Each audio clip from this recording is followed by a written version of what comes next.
பணப்பெட்டி வந்துடுச்சு. அடுத்தது என்ன, மிட்வீக் எவிக்ஷனும் நடந்தாலும் நடக்கலாங்க. ஆனால் நீங்கள் யோசிச்சு பாருங்கள், ரவீந்திரன் அவர்கள் டான்ஸ் ஆடுறாரு. நூ அந்த இது 1200 பாடலில் அவர் டான்ஸ் ஆடுறாரு. நம்ம நினச்சி கூட பார்க்குறது கஷ்டம்தான்ப்பா. ஒருத்தவங்களுடைய உடல்நிலையெல்லாம் நம்ம கிண்டல் பண்ணக்கூடாதுங்க. அவரால் முடியுமா என்னான்னு தெரில, பட் இருந்தாலும் அவர் ஒரு எஃபெக்ட் போடுறார். பட் அவர் எஃபெக்ட் போட்டு முடிக்கும் பொழுது அவருக்கு தண்ணி தாகம் எடுக்கணும்னு ஒருத்தவங்களுக்கு தோணுது அப்படின்னா அதான உண்மையான ஒரு நல்ல எண்ணம். அம்புக்குறி போட்டு இது கண்டிப்பாக நான் இந்த அம்புக்குறியெல்லாம் போட்டு எடுக்கலைங்க. நண்பர்கள் எனக்கு அனுப்பி விட்டாங்க. நான் பார்க்குறேன், இந்த வீடியோ பார்க்குறேன்.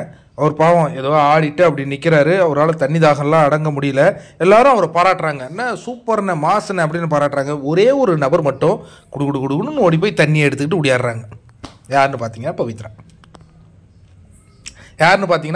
பவித்ரா.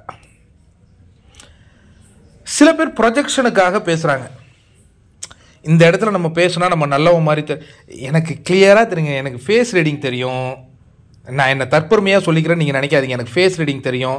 இவன் உண்மையாலே நல்லவனா, இவன் உண்மையாலே வேஷம் போடுறானா, இல்லை முகமுடியா, எல்லாம் தெரியுங்க. இந்த பொண்ணுக்கிட்ட கல்லங்க படம் கிடையாது. ஆனால் நீங்கள் வாக்குகளே செலுத்தலை பார்த்தீங்களா, உங்களுக்கு ராயல் சல்யூட். வேறு என்ன பண்ண முடியும்? நீங்கள் நல்லவனுக்கு நீங்கள் வாழ்க்கையே செலுத்த மாட்டீங்க. நாக்கை வைத்து பொய் பேசி ப்ரொஜெக்ட் பண்ணி ஒருத்தன் பண்ணிட்டு இருக்காங்க, அவனுக்கு தான் வாக்கு போடுவீங்க. இது அரசியல்லையும் நடக்குது, பிக் பாஸ்லையும் நடக்குது.